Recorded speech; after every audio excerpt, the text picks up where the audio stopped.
Assalamualaikum warahmatullahi wabarakatuh. Perkenalkan nama saya Giovanni Fauzi dengan NIM 2111893. Di sini saya akan mempresentasikan seminar hasil dari penelitian yang saya lakukan dengan judul yaitu upaya Eropa dalam penerapan key strategy for sustainable and circular. Daripada daripada latar belakang itu diawali dengan populernya bisnis fast fashion yang menyebabkan kehilangan 90% keanekaragaman hayati di kawasan Eropa. Kehilangan keanekaragaman tersebut berdasar pada ekstraksi sumber daya, pemrosesan material, bahan mentah hingga makanan. Untuk itu pastikan limbah pakaian di Eropa itu dibuang setiap tahunnya. Karena kebutuhan tekstil per orang itu sebanyak 26 juta. 11% di antaranya itu berakhir di tempat pembuangan. Karena untuk sebagai bentuk respon atas permasalahan tersebut, pada tanggal 30 Maret dirumuskanlah di strategi for sustainable and circular textile untuk merespon permasalahan tersebut. Di strategi for sustainable and circular textile ini merupakan bagian dari European Green Deal yang telah dirumuskan pada tahun 2019 dengan target yang sama yaitu menjadikan kota Eropa berefisiensi pada tahun 2050. Cakupan Green Deal itu diantaranya iklim, energi, pertanian, industri, transportasi, lingkungan, keanekaragaman hayati, keuangan, dan pembangunan. Dia diberikan waktu 2 tahun untuk melakukan adaptasi ke dalam kebijakan luar negeri. Dalam kebijakan ini terdapat dua tipe peraturan yaitu regulatif dan direktif. Peraturan regulatif itu setelah regulasi ini diresmikan akan langsung berlaku di seluruh kawasan di Eropa. Dan tipe peraturan direktif ini adalah peraturan yang diberikan masa waktu transposisi selama 2 tahun untuk diterapkan oleh masing-masing negara. Lanjut pada rumusan masalah yaitu adanya perbedaan kemampuan dari negara anggota terkait penerapan peraturan direktif ini menimbulkan apa yang dilakukan oleh Eropa untuk menyupport negara-negara yang memiliki perbatasan dalam untuk taat terhadap regulasi yang telah ditentukan. Jadi pada sisi penelitian yaitu untuk menganalisis dan menjelaskan apa upaya yang dilakukan di Eropa dalam penerapan regulasi ini terhadap seluruh kawasan Uni Eropa termasuk negara-negara Amerika. Penelitian itu secara akademis, penelitian ini bermanfaat sebagai referensi dalam hubungan internasional, terutama kajian di kawasan Eropa. Secara praktis, penelitian ini dapat memberikan pemahaman konkret pada pelaku usaha, industri tekstil dan fashion mengenai transisi ekonomi dan industri yang hijau dan mengedepankan sustainability circular ekonomi dan mendorong adaptasi praktik produksi yang lebih bersih dalam industri tekstil dan fashion. Untuk studi pustaka pertama yaitu peneliti melakukan studi pustaka dengan hasil penelitian yaitu dampak buruk terhadap industri fast fashion terhadap lingkungan dengan kekurangan dari studi pustaka yang pertama ini hanya berfokus pada industri tekstil dan fast fashion menjadi suatu permasalahan. Lanjut pada studi pustaka kedua itu menjelaskan upaya yang dilakukan oleh Eropa dalam mengurangi dampak buruk fast fashion dan industri tekstil tersebut melalui beberapa kebijakan. Pada artikel ini hanya berfokus pada untuk usaha Uni Eropa dalam menunjukkan target Uni Eropa hijau pada 2050 tanpa adanya penjelasan lebih mendalam terkait apa upaya yang dilakukan oleh Uni Eropa dalam menerapkan regulasi yang telah ditetapkan. Untuk studi pustaka ketiga itu membahas tentang bagaimana kondisi iklim fast fashion di kawasan Uni Eropa, di mana adanya pembagian industri, di mana industri negara maju dan industri negara berkembang, di mana antara negara maju dan berkembang terdapat perbedaan kapasitas industri sehingga perusahaan-perusahaan fast fashion melakukan diversifikasi pasar produksi untuk memaksimalkan keuntungan dan untuk produk luxury fashion akan difokuskan pada negara-negara maju dan untuk produk fast fashion itu akan difokuskan pada negara-negara berkembang dan juga negara-negara dunia ketiga untuk memaksimalkan nilai produksi dan variabel untuk studi pustaka yang keempat yaitu membahas tentang adanya ketergantungan terhadap energi fosil membuat beberapa negara-negara anggota ini mengalami keterlambatan dalam transisi regulasi yang telah ditetapkan oleh Uni Eropa. Lanjut pada studi pustaka yang terakhir yaitu menjelaskan upaya Uni Eropa dalam mewujudkan regulasi ini melalui beberapa kebijakan di luar negara Uni Eropa, yaitu lebih tepatnya pada negara Bangladesh. Studi pustaka ini peneliti gunakan sebagai untuk melakukan studi perbandingan apakah uh, strategi dan kebijakan yang dilakukan oleh Uni Eropa di Bangladesh ini apakah bisa juga diterapkan di kawasan regional Uni Eropa dan membantu Uni Eropa untuk mendukung negara-negara anggotanya dapat mengikuti regulasi tersebut. Lanjut pada kerangka konsep yaitu kerangka konsep regional environmental governance dari tingkat nasional hingga dasar itu regional environmental governance, yaitu bentuk utama dari tata kelola lingkungan adalah dalam bentuk institusi perjanjian yang diorganisasikan dalam bentuk rejim fungsional seperti aturan hukum yang diorganisasikan seperti perjanjian rezim organisasi internasional, pola praktik dan perilaku negara-negara membentuk atau menggunakan institusi ini untuk mengatur ancaman lingkungan regional yang muncul. Institusi dimaksudkan untuk menangani masalah tersebut secara regional. Regional environmental governance oleh Peter Emas ini memuat beberapa aspek di mana tata kelola aspek lingkungan ini meliputi pertimbangan aspek mengenai norma, institusi, partisipasi, praktik dan aturan yang terjadi pada skala regional. Pada metode penelitian itu kualitatif deskriptif dalam batasan penelitian itu 2019 hingga 2025. Unit analisis yaitu strategi sustainable and circular textile dengan unit analisis yaitu apa upaya yang dilakukan di Uni Eropa dalam mewujudkan integrasi kebijakan strategi for sustainable and circular textile. Dengan level analisis itu negara teknik pengumpulan data yaitu menggunakan data sebentar yang diperoleh regionalnya dan laporan-laporan yang ditulis institusi terkait dan teknik analisis data menurut kebijakan yaitu data disiplin dan konsisten sentral dengan sistematika penulisan yaitu pendahuluan pada bab itu yaitu pasien yang dapatkan alfa bab 3 yaitu kebijakan strategi for sustainable and circular textile di bab 4 yaitu yang Eropa dalam penerapan strategi for sustainable and circular textile dan bab 7.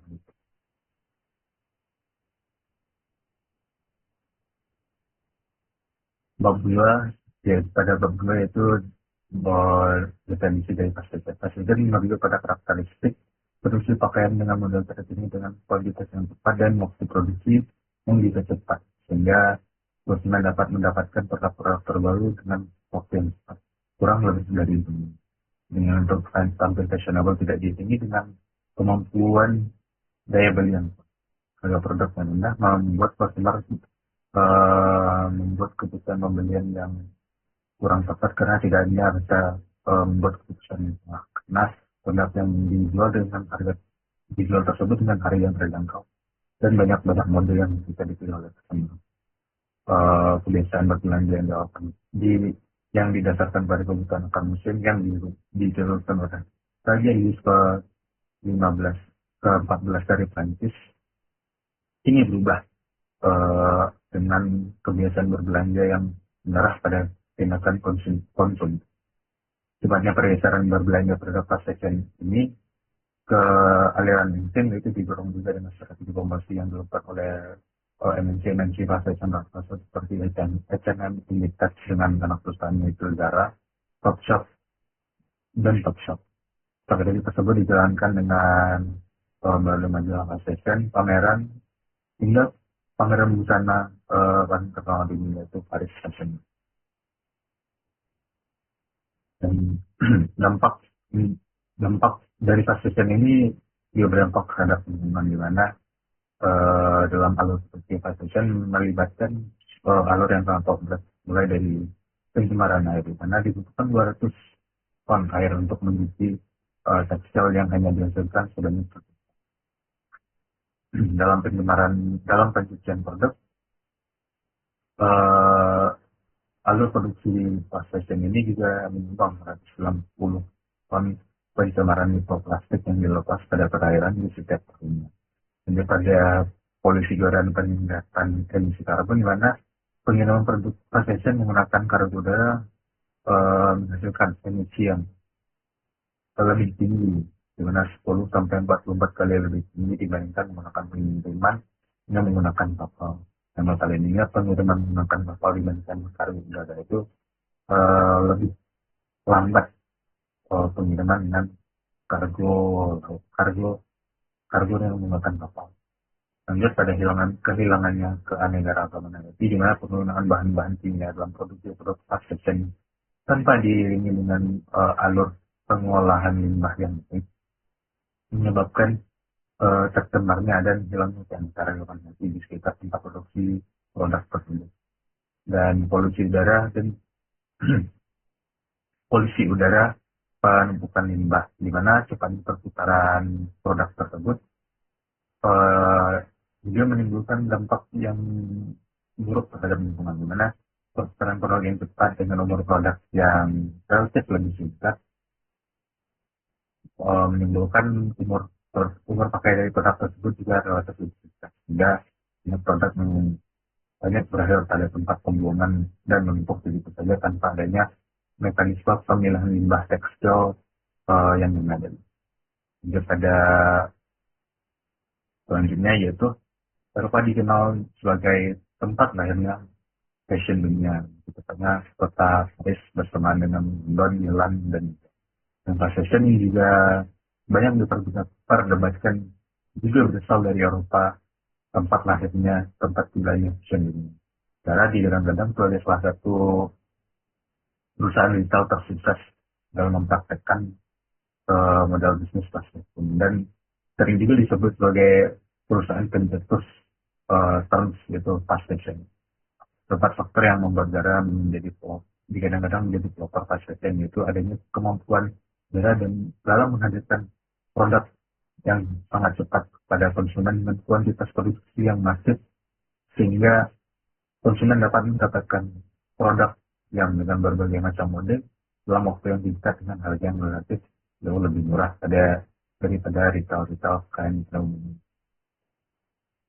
Untuk merujuk pada alur produksi produk fast fashion, bagian produk fast fashion ini diproduksi pada negara-negara di kawasan Eropa seperti Spanyol, Portugal, Turki, dan Indonesia.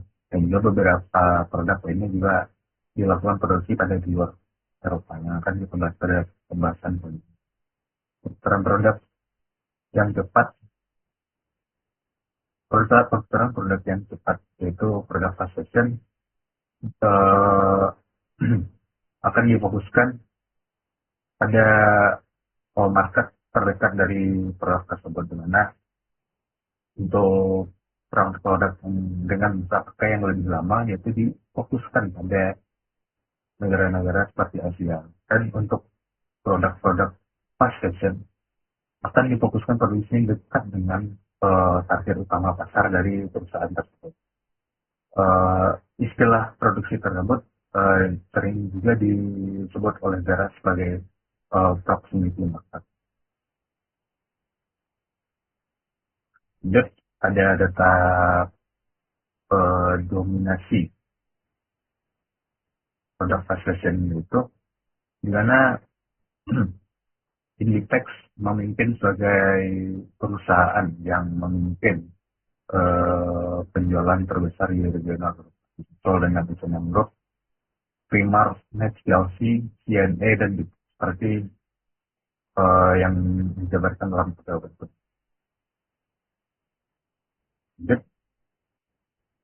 Meskipun pasar terbesar produk fast fashion ini berada di kawasan Eropa, alur produksinya itu tidak sepenuhnya dilakukan pada kawasan Eropa. Dalam praktik produksinya, perusahaan fast fashion ini lebih sering melakukan produksi dengan terms yaitu outsourcing, di mana dalam memproduksi dari produksi bahan baku menjadi garment, lanjut pada proses penjahitan dan pemotongan, hingga distribusi itu dilakukan dari beberapa negara, mana fokus industrinya masing-masing. Sistem outsourcing ini dilakukan oleh para perusahaan, dia mengingat dengan nilai produksi untuk menekan harga jual, sehingga produk yang dijual itu dapat mendapatkan harga yang lebih jauh. Just pada konsumsi produk tekstil pada kawasan Eropa itu sebanyak 26 kilogram per tahun. Konsumsi produk tekstil ini menghasilkan limbah sebesar 12,6 juta ton per tahunnya. Hanya 22% dari limbah tersebut dapat dikumpulkan dan dipisahkan untuk dilanjutkan pada proses daur ulang. Ini sisanya hanya berakhir pada tempat pembuangan dan juga ditumbuk. 80% limbah yang tidak terlewatkan pada proses sortir akan berakhir di tempat pembakaran atau saja di tempat pembuangan.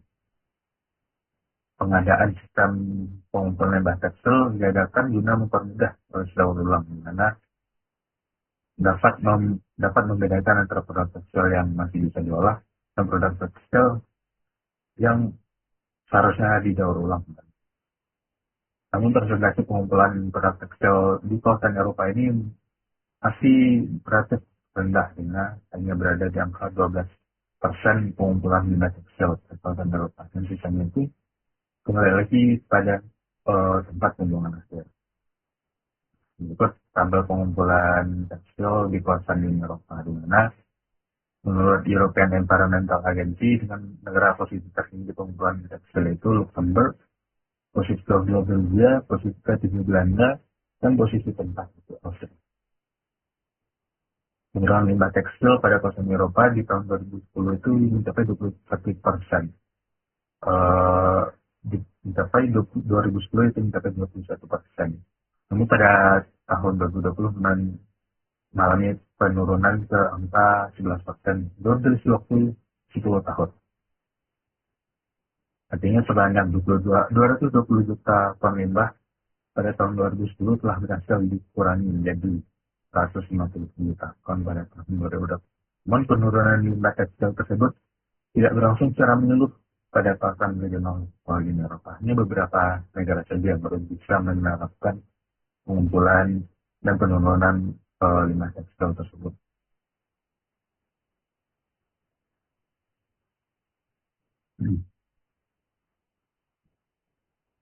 Lanjut pada negara yang menjadi tempat destinasi pembuangan limbah tekstil dari Eropa itu pada 2 dekade terakhir ini bermuara ke Afrika, dengan lebih 60% limbah tekstil di Afrika itu berasal dari Uni Eropa. Kawasan Asia pada tahun 2000 terdapat 26% limbah tekstil yang diekspor dari Eropa ke Asia. Total limbah tekstil pada kawasan Asia yang sebelumnya hanya 26% meningkat menjadi 41% pada tahun 2009. Persentase ekspor limbah tekstil bekas Uni Eropa ke Afrika ini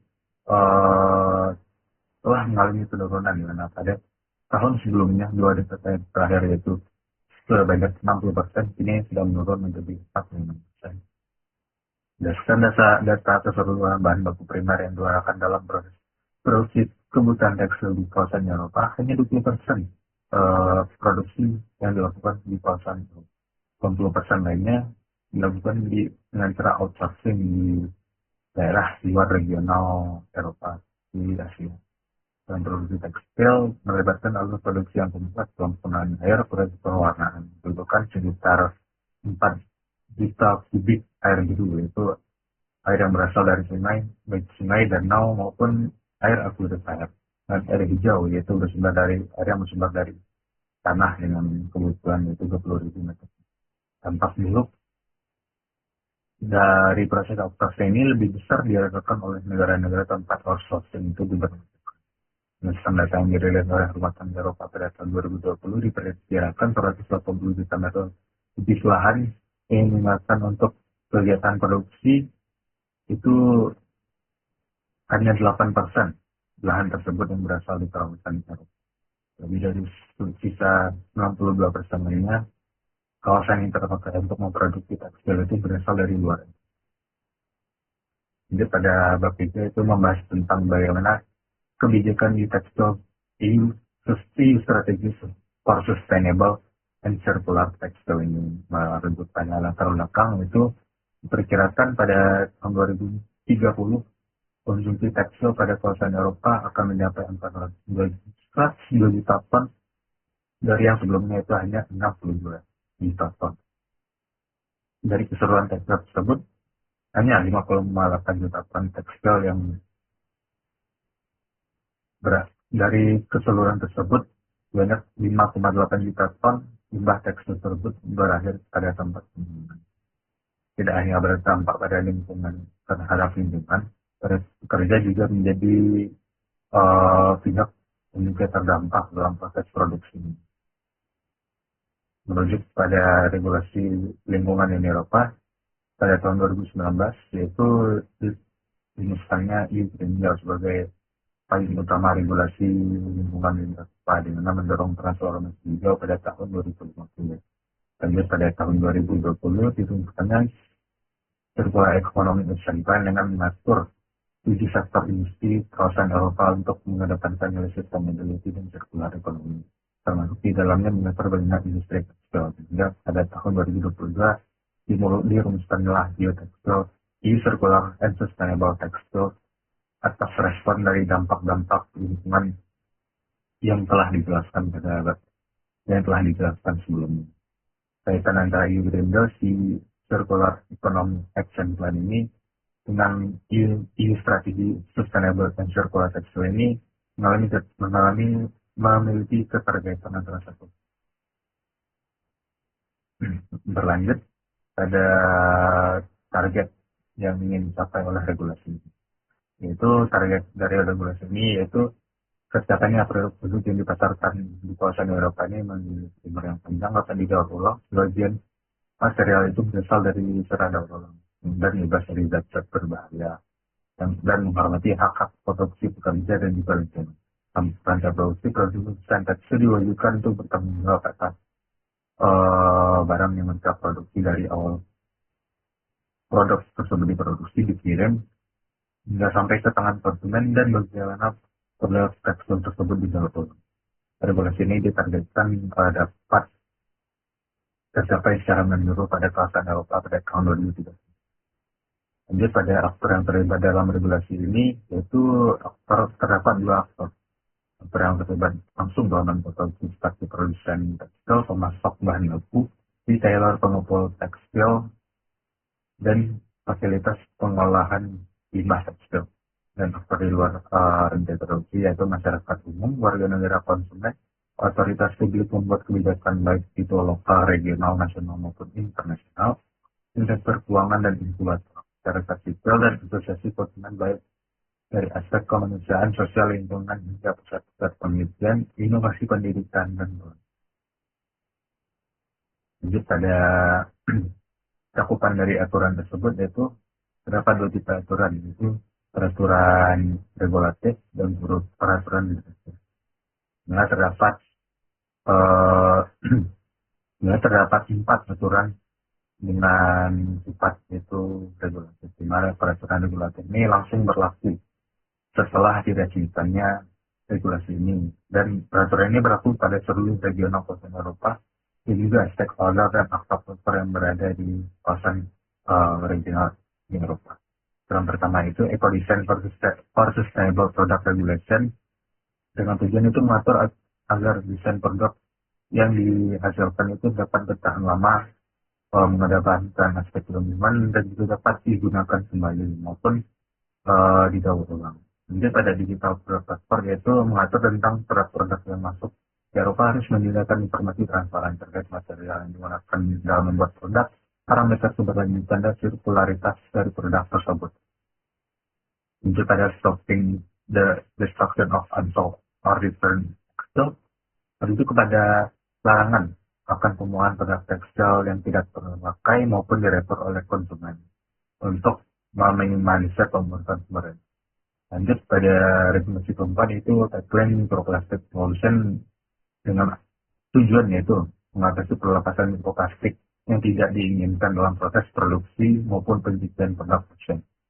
Lanjut pada Green Plan for Fully Sustainable Textile yaitu merujuk pada kewajiban untuk seluruh pemasok produk fashion di kawasan Eropa untuk memberikan plan yang dapat dibutuhkan dan bukan plan keliru untuk melindungi penipuan terhadap customer embel-embel keberlanjutan lingkungan yang dikaitkan pada produk yang dijual.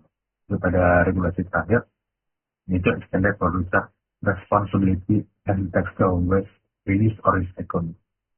Mengatur bagaimana perusahaan dapat bertanggung jawab atas produk yang mereka produksi. Perusahaan harus menghasilkan produk yang dapat didaur ulang ramah lingkungan, dan dapat digunakan kembali ataupun dapat didaur ulang dengan mudah. Peraturan regulatif mulai berlaku pada 18 Juli 2024 dengan target tercapai secara bertahap pada tahun 2025. Peraturan yang bersifat direvisi ini mulai berlaku pada bulan Maret 2024 dengan masa transposisi yang diberikan kepada negara-negara anggota, yaitu pada tahun 2026. Diharapkan regulasi ini dapat diimplementasikan pada seluruh negara anggota Uni Eropa. Lanjut pada aspek teori lanjut, yaitu aspek-aspek teori yang dikemukakan oleh Peter Hermas yang sudah dibahas pada bagian sebelumnya, digunakan untuk melihat bagaimana upaya Uni Eropa ini untuk menggerakkan aktor negara dan non-negara maupun stakeholder untuk berpartisipasi dalam mewujudkan regulasi ini. Faktor tersebut diantaranya itu norma partisipasi, itu pada Uni Eropa dalam pembuatan kebijakan. Lanjut pada kontribusi aturan dan bentuk. Ini pada pembahasan dari aspek teori norma, yaitu norma lingkungan terkait industri fast fashion di Uni Eropa yang dimuat dalam regulasi tekstil Uni Eropa. Norma didefinisikan sebagai standar perilaku yang pantas bagi aktor-aktor dalam berperilaku dalam sistem internasional, regional maupun global. Menjadinya gagasan dan norma telah dimulai pada tahun 1960-an dengan menggagaskan perlunya negara membatasi polusi, penggunaan bahan kimia hingga mengatasi perubahan iklim dan melestarikan sistem untuk generasi mendatang. Cakupan dalam norma lingkungan yaitu mencakup pada pembatasan keseluruhan perilaku yang dapat merusak lingkungan. Norma lingkungan pada kawasan Eropa ini tertuang pada European Green Deal seperti yang pembahasan sebelumnya, yaitu European Green Deal menjadi payung utama dari regulasi lingkungan di Eropa untuk mencapai Uni Eropa hijau pada tahun 2020. Lanjut pada European regulasi tekstil Uni Eropa ini menjadi alat yang digunakan oleh Uni Eropa untuk mendiskusikan norma akan keberlanjutan lingkungan dan praktek industri tekstil dan fashion yang lebih ramah, seperti campaign Fashion is our turn dan Reset the Trend. Melalui campaign itu Recession Now menjadi aksi yang dilakukan oleh regulasi tekstil Uni Eropa ini melalui Komisi Eropa untuk mendorong perilaku transformasi tekstil, di mana memperkenalkan standar perilaku yang baru akan bagaimana seluruh stakeholder pada kawasan Eropa ini bertindak atas tindakan yang mereka lakukan ini apakah sesuai dengan regulasi yang dilakukan di kawasan Eropa. Lanjut pada aspek teori yang kedua, yaitu institusi dalam tata kelola lingkungan regional di Eropa. Yang pertama yaitu definisi tata kelola regional menunjuk pada proses deliberatif dalam pembentukan aturan norma rancangan institusi dan di tingkat regional untuk mengatasi permasalahan lingkungan lintas batas regional. Tata kelola ini melibatkan berbagai lapisan aktor seperti aktor pemerintah dan non-pemerintah, gerakan sosial, transnasional, jaringan koalisi hingga komunitas aktivis. Dalam pembentukan regulasi lingkungan ini terdapat berbagai aktor yang mempengaruhi dinamika perumusan regulasi, mulai dari advokasi, pemberian rekomendasi kebijakan. Yang pertama itu adanya peran komunitas eksternal. Regulasi lingkungan regional tersebut cenderung lemah jika hanya mengandalkan kemampuan organisasi regional saja dalam mendefinisikan dan membuat kebijakan. Dan implementasi tersebut membutuhkan aktor lain yang melibatkan di bidangnya dalam mendeskripsikan apa yang perlu dilakukan terhadap, dan komunitas estimate ini muncul menjadi aktor yang membantu organisasi baik itu regional maupun global dalam mendefinisikan apa aturan yang harusnya dilakukan untuk mengatasi permasalahan ini.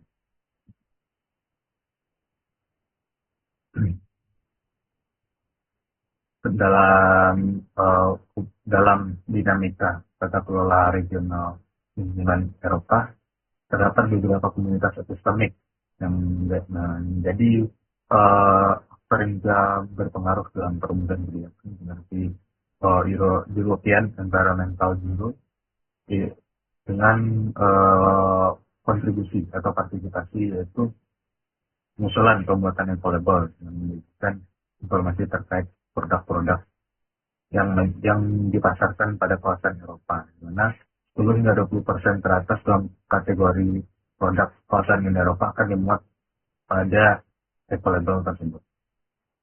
Lanjut pada tekstil IPP, yaitu menjadi institusi dan pemerintah yang juga ikut menyuarakan dan mendesak kondisi hijau pada sektor industri tekstil pada kawasan Eropa. Dan terakhir yaitu ekosistem, yaitu merupakan proyek kolaboratif dan menjadi fasilitator untuk mengumpulkan komunitas epistemik, advokat, hingga lembaga pendanaan untuk mencapai keberlanjutan lingkungan dan regulasi yang telah ditetapkan oleh Eropa.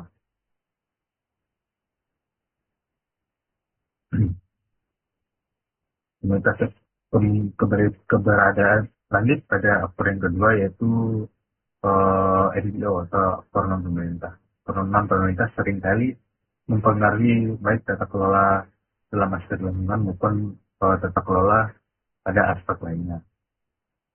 Cara NGO ini bekerja itu dengan melakukan lobby terhadap pemerintah. Adanya dorongan tersebut dapat mempromosikan larangan secara universal, moratorium, dan penerapan pemerintah normatif terkait prinsip kehati-hatian terhadap lingkungan. Dan juga ada pada kawasan regional Uni Eropa seperti itu ada ECOS atau Environmental Coalition on Standard. Terdapat dua kontribusi ECOS dalam perumusan regulasi ini.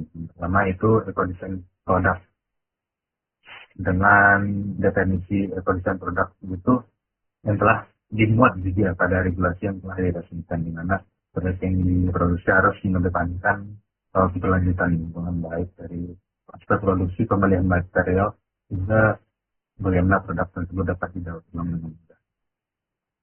Dan padanya intervensi dari ECOS pada tahun 2050, kawasan Eropa akan masih mengkonsumsi produk tekstil dengan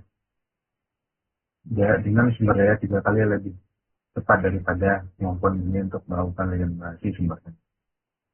Lanjut pada selanjutnya itu ECOS juga berkontribusi pada rekomendasi kebijakan yang kedua, itu bersama dengan 6 organisasi lainnya. ECOS mendefinisikan 12 tindakan yang harus dipertimbangkan parlemen dalam melakukan kebijakan lingkungan terkait tekstil di kawasan itu. Poin tersebut diantaranya mengembangkan persyaratan desain ekologi yang ambisius dan holistik, mengatasi kelebihan produksi global, menghasilkan transisi yang adil, menghasilkan praktik pembelian yang lebih adil, memungkinkan transparansi nilai patokan, menerapkan akuntabilitas integritas, mengambil tindakan terhadap ultra fashion, mengakhiri greenwashing dan social washing, melakukan kebijakan perdagangan Uni Eropa yang harga itu berlanjutan, memaksimalkan penggunaan kembali bahan kimia yang berbahaya dalam produksi tekstil, penghapusan bertahap bahan kimia dalam industri tekstil, memastikan produksi keberlanjutan di kawasan Eropa. Lanjut pada NGO selanjutnya, yaitu Zero Waste Europe atau ZWE. ZWE merupakan suatu jaringan komunitas yang beranggotakan pada pemimpin lokal, pakar yang ahli di bidangnya, agen perubahan Eropa yang bertujuan untuk melakukan penghapusan limbah tekstil pada kawasan Eropa. Area cakupan dari ZWE yaitu mendukung implementasi dari Waste Directive, yaitu diantaranya itu Work Framework, Landfill, dan Eco-Design. Revisi dari regulasi packaging and packaging Waste Directive. Selain itu, ZWE juga berkontribusi atas trading scheme di European Sustainable Finance Taxonomy. Pada tingkat regional, ZWE berperan sebagai penghubung antara praktik penerapan tanpa limbah di tingkat lokal dan akan ditransposisikan ke undang-undang di kawasan seluruh Eropa. Jadi pada institusi selanjutnya itu korporasi. Korporasi di sini merujuk pada perusahaan-perusahaan fast fashion di kawasan Eropa. Perusahaan fast fashion diharapkan menjadi agen perubahan untuk menerapkan perubahan tren fast fashion untuk keluar dari kebiasaan berbelanja konsumen. Perusahaan fast fashion menjadi aktor utama dikarenakan mereka lah yang telah membangun modal bisnis ini dan juga menggeser kebiasaan konsumen. Jika regulasi tersebut terdapat karakteristik perusahaan-perusahaan fast fashion ini dalam menerapkan regulasi regional terkait lingkungan. Jika regulasi tersebut menguntungkan, maka akan dilakukan tindakan persekusi aktif. Namun jika regulasi ini tidak begitu menguntungkan dan malah meningkatkan harga produksi dari perusahaan tersebut, regulasi akan lebih sering tidak dipatuhi atau tidak dijalankan. Lanjut pada institusi yaitu dalam struktur organisasi Uni Eropa. Dalam proses perumusan kebijakan legal Uni Eropa terdapat berbagai aktor dari berbagai tingkatan dan ruang lingkup dalam struktur keorganisasian di Uni Eropa. Dibutuhkan koordinasi yang kompleks dari atas ke bawah untuk merumuskan satu kebijakan yang akan diterapkan pada tingkat regional. Institusi yang pertama itu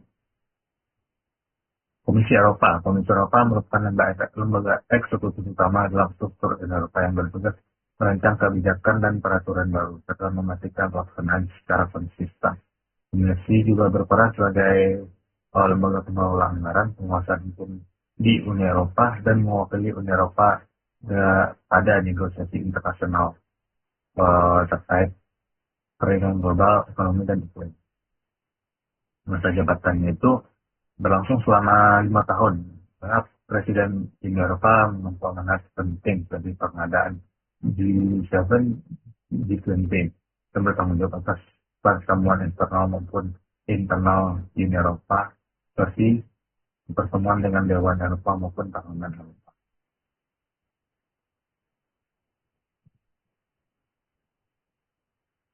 Kantor perwakilan Uni Eropa ini, kantor perwakilan Komisi Eropa ini tersebar di berbagai wilayah negara anggota dengan tujuan untuk memperkuat komunikasi dari atas ke bawah. Terdapat 6 prinsip Komisi Eropa yaitu keterbukaan informasi, etika, efisiensi, agen 100, kebijakan bahasa, digitalisasi, serta komitmen pada agenda hijau. Dalam penegakan regulasi, Komisi Eropa berperan sebagai pusat informasi publik penyedia data Eropa termasuk pelaporan hingga fax. Dalam misal lebih spesifik, seperti penegakan regulasi tekstil Uni Eropa ini, Komisi Eropa membentuk institusi khusus yang berfungsi untuk membantu Komisi Eropa merumuskan kebijakan yang lebih tepat sasaran berdasarkan hasil riset, yaitu European Environmental Agency. Lanjut, Parlemen Eropa merupakan lanjut pada institusi selanjutnya yaitu Parlemen Eropa, Dewan Eropa dan Dewan Uni Eropa. Dewan Eropa yaitu suatu institusi yang diisi oleh kepala negara ataupun pemerintah negara anggota Uni Eropa dengan tujuan itu menetapkan arah politik dan prioritas umum di kawasan Uni Eropa. Lanjut pada Dewan Uni Eropa yaitu diisi oleh menteri yang sesuai dengan bidangnya masing-masing. Nah, fungsinya itu membentuk dan mengesahkan undang-undang bersama Parlemen Eropa. Dalam proses pembuatan regulasi yang akan ditetapkan secara regional di Eropa terdapat beberapa alur. Karena alur pertama yaitu pengajuan proposal pada working party. Bahkan pada working party akan dilakukan pengecekan awal atas proposal. Setelah proposal dicek akan diteruskan pada korpar itu permanent representative committee, di mana proposal yang telah dicek oleh working party akan dibagi menjadi 2 bagian dengan tanda kutip, yaitu bagian 1 merupakan agenda yang tidak memerlukan diskusi lanjutan dan dapat dibuat menjadi suatu kebijakan, dan bagian dengan tanda kutip, yaitu bagian kedua, yaitu eh, pemeriksaan yang dilakukan oleh working party membutuhkan diskusi yang lebih lanjut pada lembaga tingkat atas, seperti isu sensitif yang tidak bisa diselesaikan pada tingkatan bawah working party. Perpan dapat melakukan tindakan penyelesaiannya sendiri merujuk pada usulan yang telah dilakukan oleh working party. Korban juga dapat mengusulkan kompromi pada working party ataupun meneruskan permasalahan tersebut pada Dewan Unit. Lanjut pada Dewan Unit atau Council Configuration, agenda dengan tanda kutip A yaitu agenda yang dapat disahkan tanpa melalui perdebatan maupun diskusi lebih lanjut. Agenda B yaitu isu yang belum disepakati pada tahapan sebelumnya. Dewan Uni Eropa dalam lingkup permasalahan lingkungan berada di bawah lembaga yang bernama Environment Council Configuration atau ENC, bertanggung jawab atas pengambilan kebijakan lingkungan Eropa, termasuk perlindungan lingkungan hidup, penggunaan sumber daya bijaksana, serta perlindungan manusia. Lanjut pada EEA, yaitu European Environmental Agency, yaitu salah satu dari 30 badan terdesentralisasi terpusat di Eropa. EA berperan sebagai penyedia informasi utama untuk mendukung pengambilan keputusan berbasis isu dan bukti terhadap lingkungan untuk mendukung keberlanjutan lingkungan.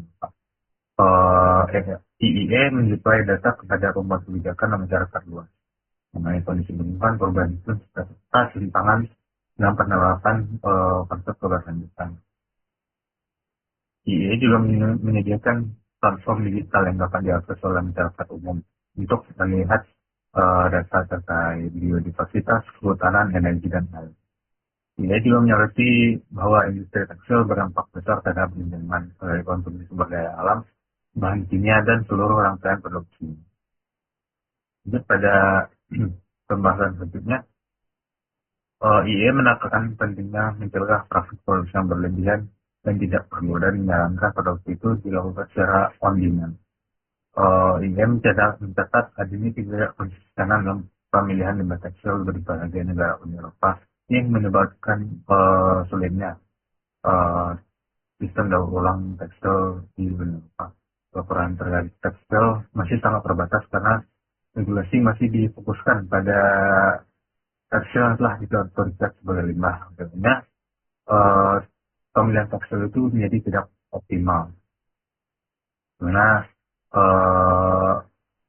tekstil yang masih bisa digunakan dikarenakan belum optimalnya sistem pemilihan ini, tekstil tersebut malah berakhir pada tempat pembuangan dan tidak didaur ulang. Ini juga menyoroti penggunaan bahan kimia yang berbahaya dalam industri tekstil, misalnya zat PFAS, yang telah digunakan untuk memberikan fitur tahan air dan tahan noda pada produk tekstil. Salah satu kelemahan signifikan dalam pengelolaan tekstil di Eropa itu adalah faktor ekspor tekstil bekas. Ini kan kita bahas pada pembahasan sebelumnya.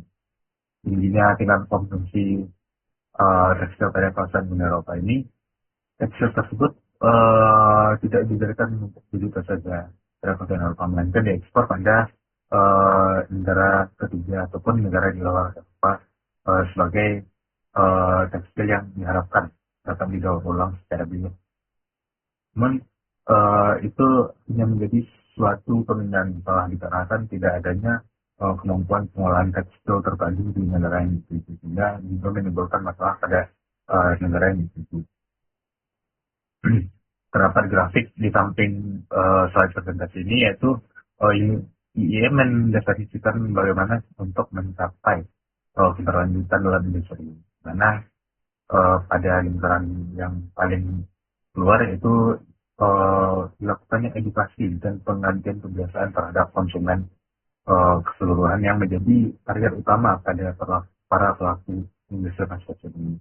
Lanjut pada jika behavior sudah berganti, maka dalam penerapan regulasi akan lebih variatif dan bisa lebih efektif karena kebiasaan masyarakat sudah terbentuk.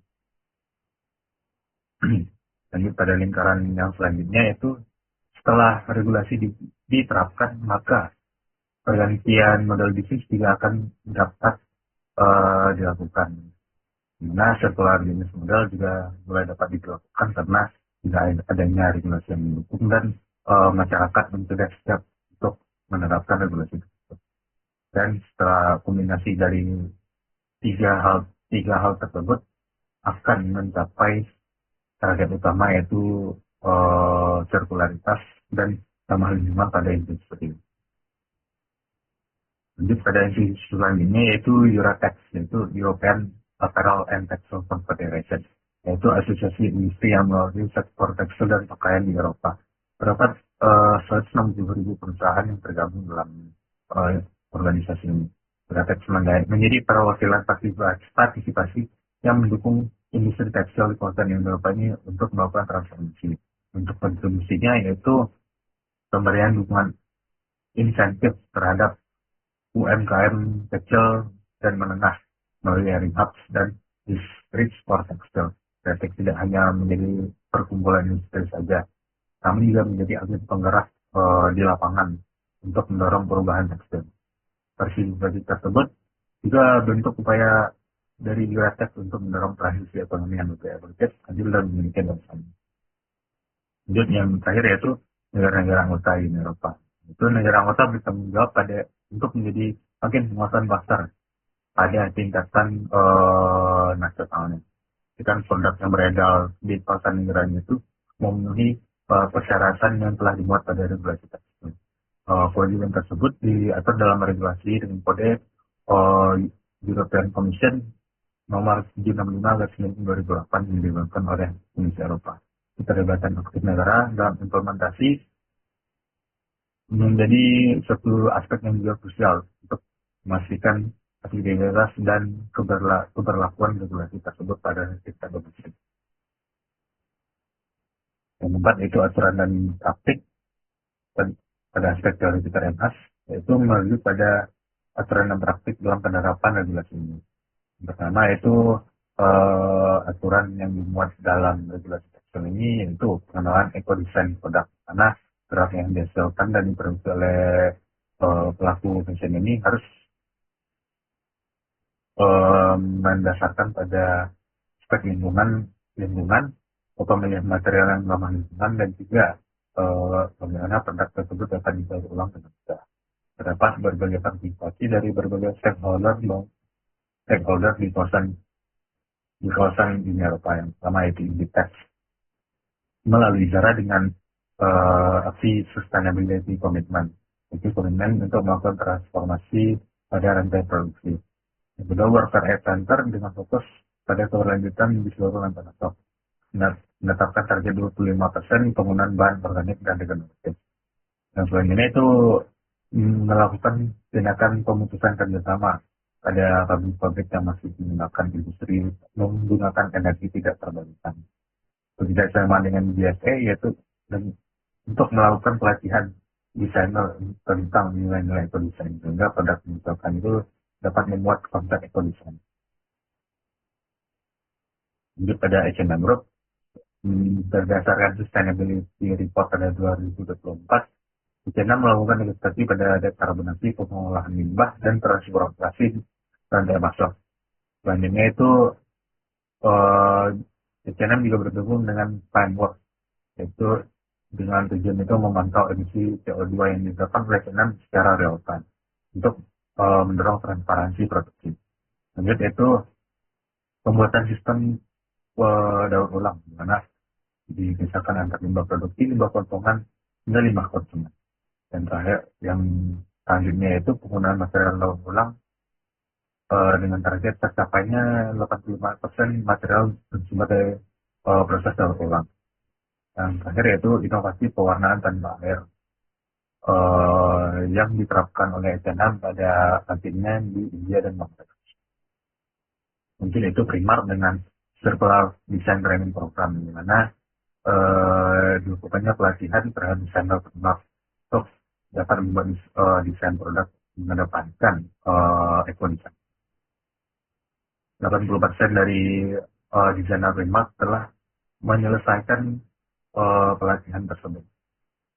Hasil dari pelatihan di sana tersebut menghasilkan umur pakai yang meningkat dari hanya cuma 5 kali hingga menjadi 45 kali masa penelitian setelah Denmark melakukan pelatihan terhadap Istanbul. Lanjut pada next PLC yaitu kerjasama dengan The Microfiber Consortium, di mana kerjasama tersebut eh, dalam ruang lingkup penyediaan data transparansi bahan tekstil yang digunakan oleh Next dalam produksi. Lanjut, Next juga bekerja sama dengan NSL atau anak perusahaan yang juga berada di bawah Next dengan tujuan yaitu pengadaan dan pelatihan nilai-nilai ekodesain produk desainer desainer fashion. Dan terakhir yaitu Next juga menetapkan target produksi mereka akan mengedepankan keberlanjutan dan target tercapai itu pada tahun 2020. Lanjut pada CNE yaitu dengan membentuk tim internal pembuat desain circular design, edukasi retailer global melalui pelatihan desainer dan melakukan edukasi terhadap desainer maupun pembeli terkait eco design. Dan juga bergabung dengan circular design konsorsium bersama dengan H&M, ASOS, Zalando, dan Bestseller. Untuk partisipasi aktor negara dalam pengelolaan ekodesain ini terdapat 2 negara yaitu Italia dengan telah mengajukan proposal dan yang mewajibkan perusahaan tekstil ini menerapkan prinsip konsen dalam produk yang diproduksi dan juga menjamin daya tahan produk ini lebih lama. Lanjut pada Prancis dengan disahkannya UU RBUC pada tahun 2022 dengan mendukung desain sirkular sejak tahap awal produksi tekstil untuk mempermudah daur ulang tekstil. Aturan ekodesain ini termasuk dalam aturan diatur di mana langsung berlaku setelah ditetapkan dengan target tercapainya itu pada tahun 2026 secara menyeluruh di seluruh negara anggota. Jadi itu penghentian kegiatan penggunaan tekstil yang tidak terbuat. Komisi Eropa mewajibkan produsen untuk tidak memusnahkan produk mereka yang tidak terjual ataupun di-retur oleh customer untuk mengurangi pemborosan sumber daya. Pada sektor digital, Komisi Eropa juga mendorong transisi ekosistem tekstil dengan mempromosikan pembelian tekstil itu berdasarkan by request oleh customer, sehingga tidak banyak produk-produk yang berada di tempat pembuangan dan mengurangi jejak karbon daripada jaringan digital tersebut. Dan praktiknya juga terdapat praktik dari MNC dan juga negara seperti kembali Inditex melalui cara itu digitalisasi untuk perbaikan produk yang dapat dilakukan di gerai-gerai Zara. Konsumen juga bisa menyerahkan produk tersebut untuk didaur ulang, diperbaiki ataupun ditransferkan. Laporan jumlah produk atau tidak terjual dilaporkan sesuai dengan regulasi yang telah ditetapkan. Juga bekerjasama dengan Resort Initiative yang merupakan bagian dari Euratex untuk daur ulang limbah. Lanjut pada H&M Group yaitu ditetapkannya siklus daur ulang terhadap produk yang tidak terjual ataupun direktur, melacak limbah bersama mitra, melacak limbah-limbah yang dihasilkan oleh H&M melalui mitra-mitra seperti mitra pengumpulan limbah, pemilihan limbah, dan mitra pengolahan limbah. Sehingga H&M juga melatih suppliernya untuk menerapkan sistem pelaporan dalam produksinya terhadap limbah tekstil yang mereka hasilkan.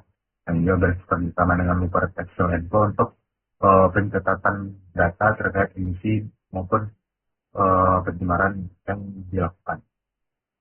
Juga pada Primark yaitu kontribusinya dalam penghentian pemusnahan produk tekstil ini dengan aktif yaitu melakukan donasi produk yang tidak terbaik pada lembaga amal. Sebenarnya pada tahun 2024, 638 produk yang direktur, 69% ini masih layak untuk dijual dan sisanya masih bisa untuk didaur ulang. Lanjut pada CNE, hasil CNE yaitu melakukan pelatihan pada desain dan desainnya dengan menghasilkan desain produk dan ekodesain dan efisiensi dari desain produk tersebut. Pada tahun 2023 dengan pelatihan yang telah dilakukan, CNA berhasil mengurangi produk yang tidak terjual dengan 904 ton menjadi 755 ton pada tahun 2023. Produk yang diretor tidak akan dimusnahkan oleh CNA melainkan didaur ulang. Lanjut pada next TLC yaitu produk yang terjual akan dinonaktifkan. Konsumen bisa meretor produk yang rusak ataupun diganti dengan baru. Dan juga Annex PLC juga mengembangkan fasilitas daur ulang internal mereka. Jadi pada Spanyol yaitu dirumuskannya undang-undang pada Oktober 2022 dengan larangan pembuangan tekstil yang tidak terjual kecuali untuk perlindungan konsumen dan juga bertindak sebagai market control surveillance dalam penerapan regulasi pada domestik. Lanjut pada Prancis melalui UU RRTC, Prancis mewajibkan desain yang dikeluarkan itu harus ramah lingkungan dan pengelola stok dan pengelolaan stok yang tidak terjual untuk didaur ulang. Lanjut pada Finlandia itu mewajibkan pemilahan limbah tekstil sejak Januari 2023 untuk didaur ulang dan tidak dimusnahkan. Dan terakhir yaitu Yunani dengan undang-undang ditetapkan pada tahun 2024 yaitu dengan melakukan integrasi pengelolaan dan pengembangan limbah tekstil sesuai dengan kebijakan di Eropa. Jadi pada aturan tekstil di Eropa selanjutnya itu mengatasi polusi mikroplastik. Dengan Komisi Eropa mempertimbangkan standarisasi untuk mengukur seberapa aman pelepasan mikroplastik terhadap proses pencucian dari produk tersebut serta menguji seberapa mampu kemampuan teknologi dan teknis dari industri tersebut untuk mengikuti standarisasi yang ditetapkan oleh Komisi Eropa. Partisipasi aktor-aktornya yaitu Inpex dengan kerjasama dengan Badan Riset Politeknik University of Catalonia dengan mengembangkan filter berbahan polimer untuk daur ulang untuk menahan lebih dari 97% mikrosyarat dan juga mengembangkan deterjen khusus yang berfungsi untuk menurunkan pelepasan mikrosyarat hingga 80% pada suhunya. Dan terakhir itu fokus pada pengembangan teknologi berminyak untuk mitigasi pencemaran laut oleh limbah tekstil. Di pada H6 yaitu penandatanganan microfiber komitmen kontribusi pada laporan industri berdasarkan hasil uji laboratorium fragmentasi serat. Lanjut pada melakukan proyek riset 24 bulan bersama Hakta RITA dengan tujuan yaitu manajemen tool for microplastic from textile production dan juga melakukan hubungan pengembangan teknologi offset yaitu teknologi penangkapan mikroplastik melalui gelombang X. Dan terakhir yaitu melakukan riset bakteri pengurai mikroplastik oleh Hakta RITA yang didanai oleh Kementerian untuk mencegah pelepasan mikroplastik yang tidak diinginkan pada saat penelitian maupun produksi produk fashion. Lanjut pada Primark, yaitu Primark menjadi anggota The Microfiber Consortium dan ZDHC Foundation. Primark juga melakukan pengukuran jumlah pelepasan mikrosyarat dari benang sintetis selama pencucian. Berlanjut pada Primark bekerja sama dengan supplier untuk perbaikan rantai produksi, pengembangan teknologi pengurangan pelepasan mikroplastik, juga berkolaborasi dengan Oxford Molecular Biosensor untuk menganalisis dampak yang dihasilkan terhadap kualitas air dan juga biodiversitas ekosistem air. Pada CNA berfokus pada strategi lingkungan pada pengurangan polusi mikroplastik dan mikrosyarat. Lanjut pada CNA, termasuk wajib untuk bertanggung jawab terhadap pelaporan data lingkungan seperti laporan data emisi, limbah, hingga bahan kimia.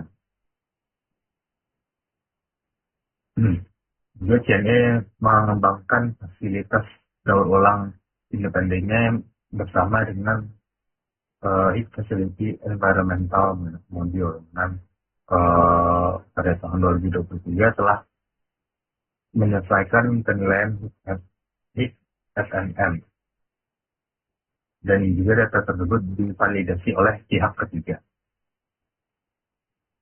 CNE juga menjalankan program Environmental Stewardship, di mana program tersebut melakukan pendekatan sistemik terkaitan iklim, air, dan bahan kimia dalam produksi.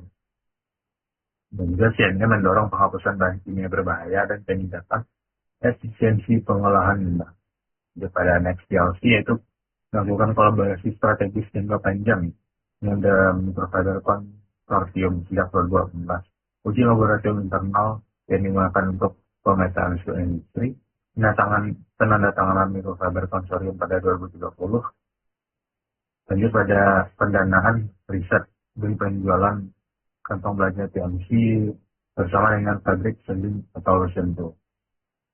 Juga evaluasi desain benang dan mengurangi pelepasan mikroterat dari awal tahap produksi.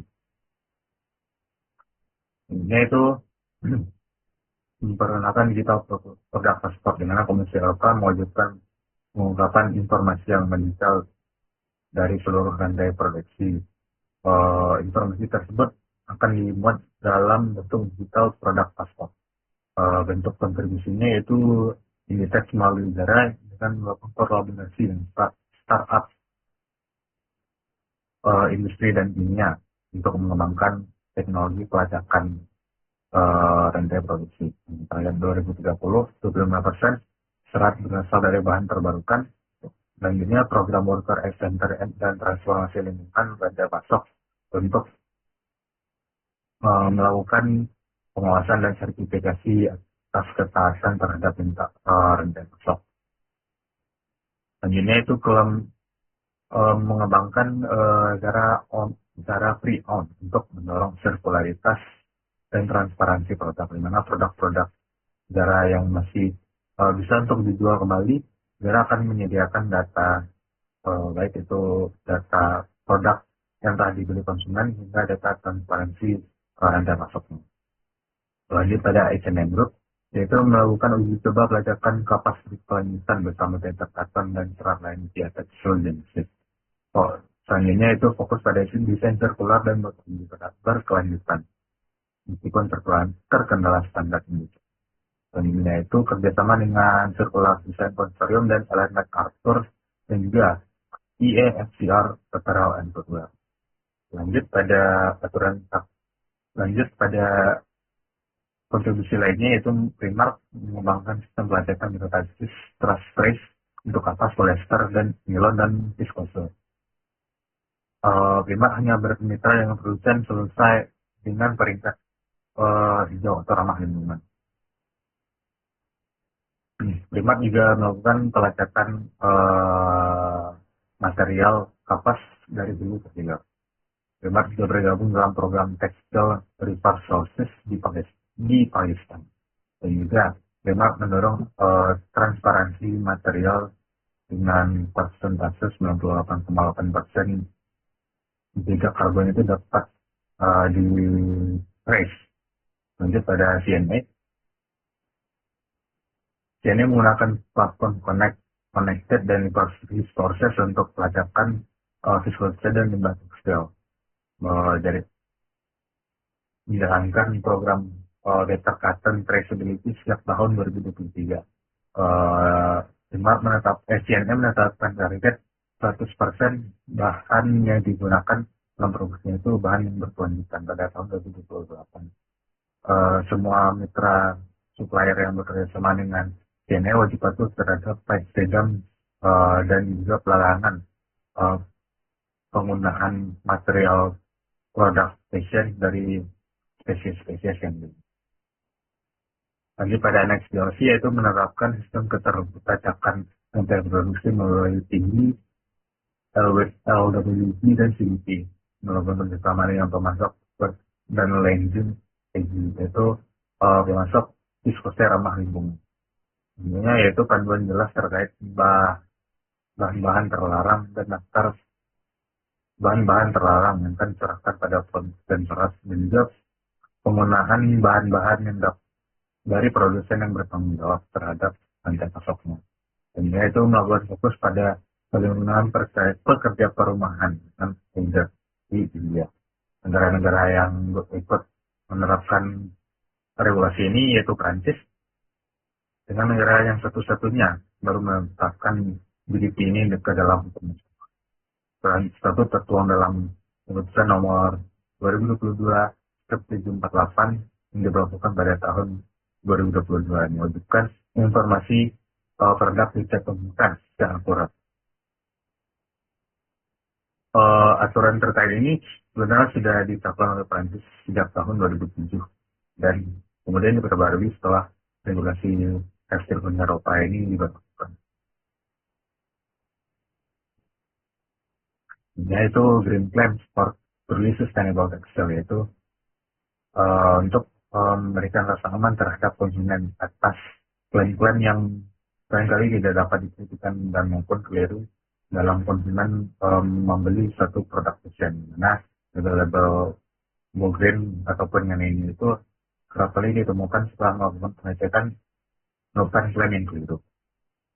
Negara yang menerapkan praktik dari aturan yang dimuat dalam regulasi tekstil Uni Eropa ini yaitu Prancis, dengan larangan klaim lingkungan yang tidak bisa dibuktikan dan wajib ada akses elektronik terkait rantai produksi lingkungan terhadap produk tersebut.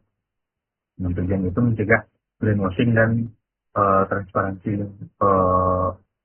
lingkungan dan transposisi regulasi regional yang sudah berlaku di kawasan Uni Eropa. Lanjut pada next PLC yaitu menetapkan keterlajakan rantai produksi hingga tiap 5 dari atau keterlajakan dari hulu ke hilir, baik dari awal pengumpulan material mentah, pengolahan menjadi bahan baku tekstil, pengolahan menjadi garmen hingga produk tersebut sampai pada supplier yang memproduksi produk primer. Next PLC juga menggunakan platform Compare Ethics untuk melakukan verifikasi klaim yang diberikan oleh supplier-suppliernya. Next PLC juga ikut serta dalam menyamakan standar produk yang mereka hasilkan dan juga mendapatkan sertifikasi keberlanjutan dari JRS, PCS, RAS, dan sertifikasi keberlanjutan lainnya.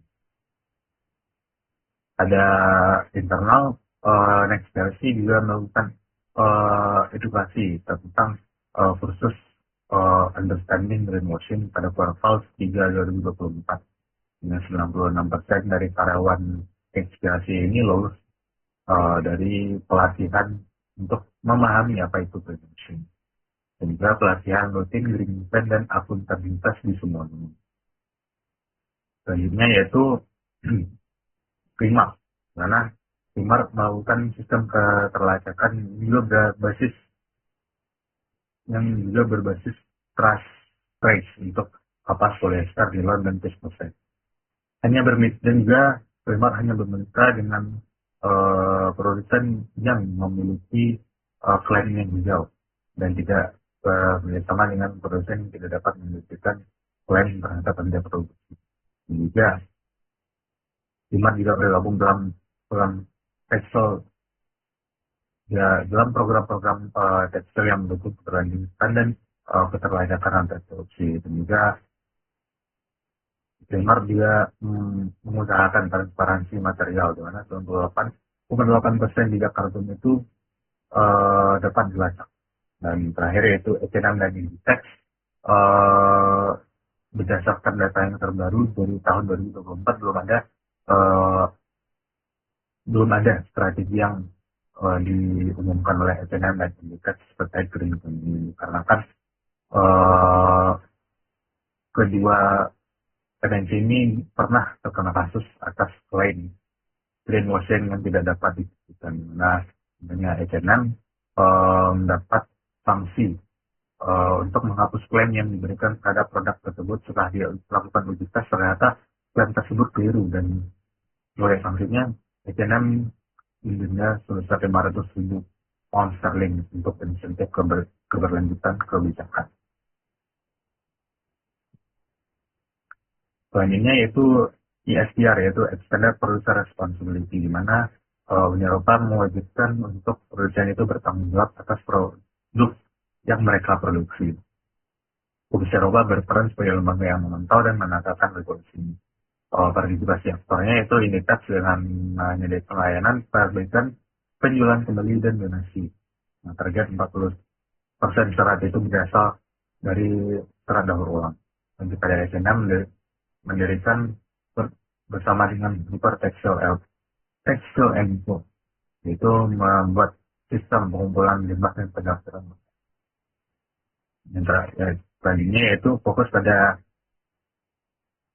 modal bisnis sirkular dan strategi internal berbasis e-waste yaitu melakukan edukasi internal soal reuse dan daur ulang, juga menyediakan kotak pengumpulan tekstil dan tempat sampah terpisah di toko-toko dan di kantor Primark. Juga Primark juga bermitra dengan Long Fokus untuk program Textile Take Back.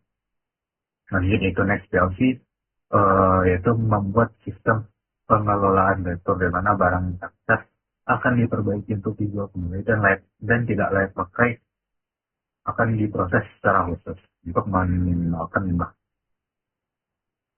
Lanjut pada CNE, yaitu membuat program Retake It Back dengan 968 ton tekstil berhasil ditemukan di Prancis, Jerman, dan Spanyol.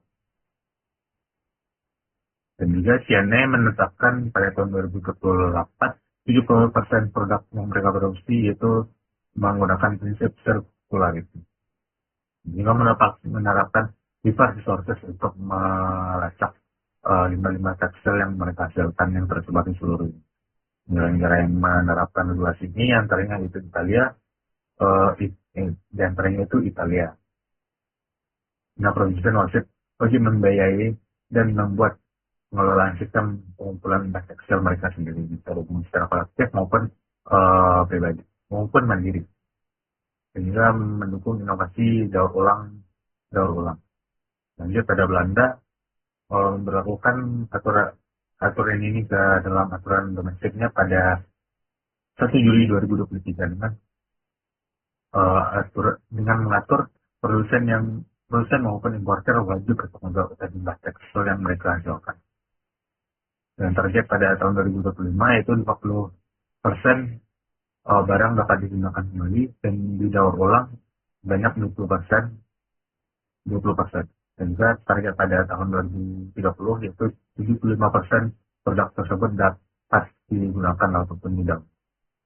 Jadi pada Spanyol melalui Undang-Undang Limbah dan Tanah menetapkan target pengumpulan tekstil terpisah paling lambat itu 1 Januari 2025.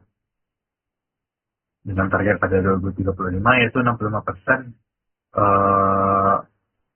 limbah tekstil maupun limbah kota itu dapat didaur ulang.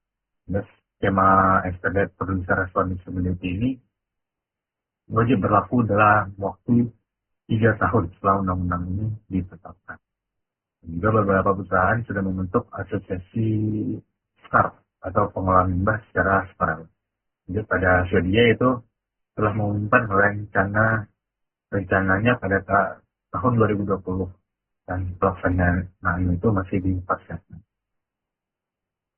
Jadi lanjut pada upaya yang dilakukan Uni Eropa dalam mendukung implementasi strategi tekstil melalui tindakan institusional. Pertama yaitu mengeluarkan pathway untuk transisi tekstil ekosistem untuk masa depan. Lalu apa itu transition pathway, yaitu inisiatif kolaboratif dari Komisi Eropa untuk mentransformasi ekosistem industri tekstil dari Uni Eropa dengan fokus yaitu mencapai transisi hijau dan digital secara bersamaan.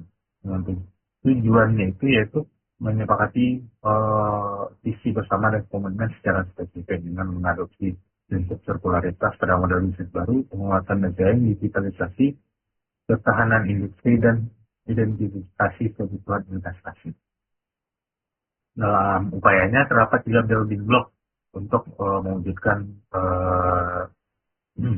pathway ini. Building block yang pertama yaitu regulation and public governance, yaitu implementasi aturan utama dengan mendukung implementasi aturan utama yaitu eco design, BTP, CPR, dan juga melibatkan keterlibatan dari EU negara anggota Uni Eropa dan juga pelaku industri. Building block yang kedua yaitu research, innovation, technique, and tech solution. Di mana building block ini melakukan untuk mendukung program-program seperti Horizon Europe, Life Circular Biomass Europe untuk mendorong transformasi ekosistem tekstil tersebut. Memfokus circularity, efisiensi bahan, traceability, dan juga melakukan kolaborasi dengan lembaga riset maupun universitas dan industri. Dan building block yang terakhir yaitu infrastructure. Untuk mendorang transisi tersebut diperlukan infrastruktur yang memadai, itu untuk fasilitas ulang, dan inovasi digital produk task force, dan juga melakukan pendanaan regional dan dana regional, baik itu investasi dalam tujuan itu pemerataan infrastruktur daur ulang untuk mendorong keberhasilan regulasi ini di seluruh negara. Untuk pemantauan dan evaluasi seberapa maju transisi ini, Komisi Eropa melalui DigiGrow bekerja sama untuk mengumpulkan data-data yang dapat dijadikan acuan kemajuan dari transisi tersebut.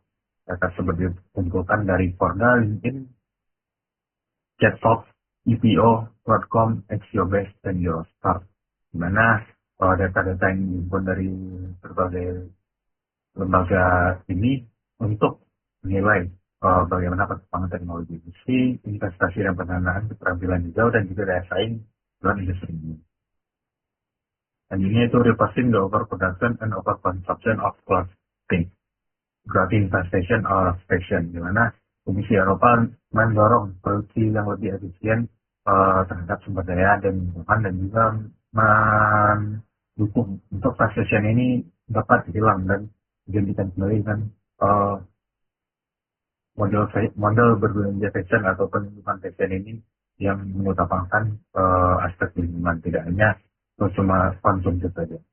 Karena partisipasi aktor-aktornya diantaranya itu Inditex dengan menyediakan layanan perbaikan penjualan kembali pakaian-pakaian mereka. Dan pada aktor negara yaitu Prancis dengan memperlakukan undang-undang memberikan insentif terhadap perusahaan-perusahaan ataupun UKM-UKM yang dapat memperbaiki tekstil maupun produk fashion. Lanjut pada upaya yang ketiga yaitu ensuring fair competition and compliance in our functioning internal market, di mana untuk memastikan tercapainya persaingan yang adil dan kepatuhan aktor-aktor yang berada di dalam pasar, Uni Eropa menetapkan undang-undang penguatan pasar, di mana undang-undang tersebut mengatur bagaimana aktor-aktor negara diwajibkan untuk menjadi pengawas penerapan regulasi pada tingkat nasional. Di mana terdapat undang-undang yang mengatur bagi negara-negara yang tidak menerapkan perannya sebagai pengawasan pasar, seperti pasal 258 dengan alur pemberian sanksi yaitu letter of formal notice, di mana Komisi memberikan kesempatan bagi negara untuk menjelaskan kenapa negara tersebut tidak patuh. Jika respon tidak memadai, maka akan diberikan tenggat waktu untuk negara dapat patuh terhadap regulasi tersebut. Namun jika negara tersebut masih tidak patuh, maka Komisi akan membawa negara tersebut pada European Union Court of Justice. Negara digugat dan diberikan denda sesuai dengan nominal yang telah ditemukan.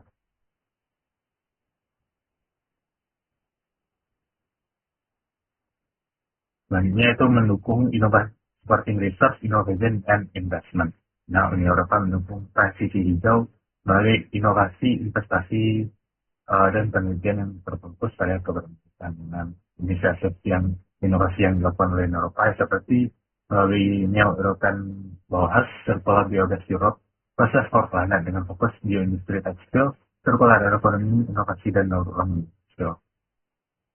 Untuk transformasi digital, Komisi Eropa mengembangkan pengembangan eh, secara digital melalui Digital Business Act. Juga penerapan European Green Deal Database untuk berkolaborasi dan meningkatkan efisiensi produksi antar pelaku industri.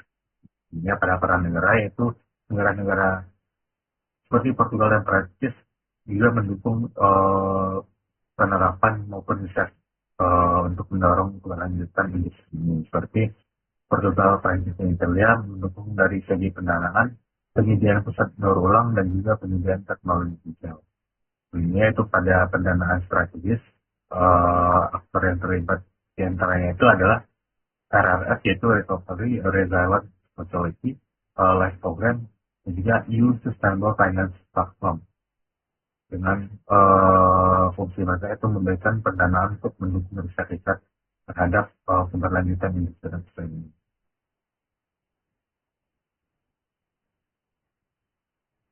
Selanjutnya, upaya yang dilakukan oleh Uni Eropa yaitu due diligence for environmental and social fairness. Uni Eropa menjadi salah satu importer terbesar di dunia, import eksportir produk pakaian terbesar di importer pakaian terbesar di dunia dengan gabungan hingga 80 miliar euro. Untuk memastikan produk yang dikonsumsi masyarakat itu menghargai hak-hak pekerja dan lingkungan, dibutuhkan kerangka konsep ataupun mekanisme pengawasan untuk memastikan tersebut. Dalam memastikan harga produk itu transparan dan menghargai hak-hak pekerja dan lingkungan, Uni Eropa bersama dengan OECD untuk mengidentifikasi risiko pelanggaran HAM, hak-hak tenaga kerja pada sektor garment or service dan juga produk-produk tekstil dan macam lainnya. Juga proposal corporate sustainability due intelligence directive ini juga mengharuskan perusahaan yang memasukkan produknya pada kawasan Uni Eropa ini harus memastikan produk mereka tersebut dapat bertanggung jawab atas hak pekerja, lingkungan maupun konsumen yang akan memakai produk mereka. Nah, pada upaya ini perusahaan-perusahaan yang lebih memiliki 250 karyawan dengan omset di atas 40 juta euro, di Eropa mengharuskan perusahaan tersebut untuk memastikan produk mereka masuk pada kawasan mereka dapat di-flashback dan menghargai hak-hak pekerja. Juga pada upaya Uni Eropa untuk mendorong transisi keberlanjutan ini pada tingkatan global yaitu melalui partisipasi pada forum-forum internasional melalui G7 dan G20 dan juga GSRE, yaitu Global Alliance on Circular Economy and Resource Efficiency. Selain itu juga Komisi juga melakukan proyek dengan Global Impact, yaitu program yang dikelola oleh UNEP namun pendanaannya didanai oleh Uni Eropa untuk melakukan inovasi transisi ekosistem tekstil ini.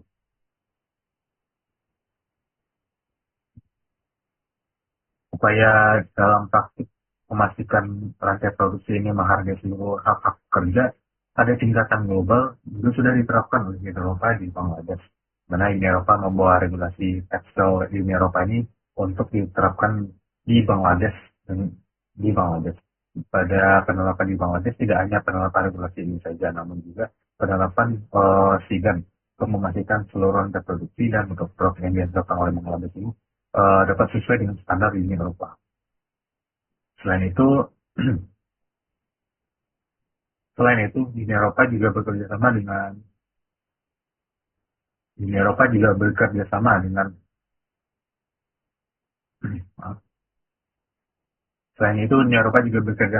organisasi-organisasi internasional seperti International Labour Organization dan UN Women untuk memastikan hak pekerja itu dihargai di dalam produksi. Nah, yang masuk pada upaya yang terakhir yaitu addressing the challenge from export textile. Dikarenakan limbah-limbah tekstil di kawasan Eropa ini tidak pada kawasan Eropa, malah diekspor pada negara-negara dunia ketiga, biasanya menimbulkan permasalahan bagi negara penerima, sedangkan tidak adanya kemampuan daur ulang yang memadai.